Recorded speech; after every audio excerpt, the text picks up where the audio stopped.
तमाशाई सिर्फ 3 हैं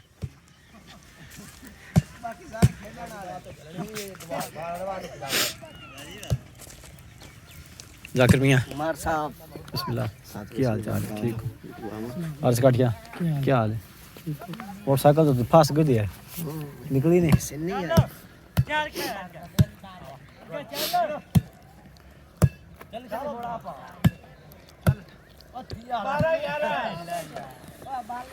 केड़े जिंदी पई है यार हरी खली है जेडी वीडियो बने ना खलाया ओ बाल हराई खलोते ने हां ये दो ही हरू है बुढ़ा हर जावड़ा भाई देखो जी किस तरह हरते वीडियो जल्दी से बना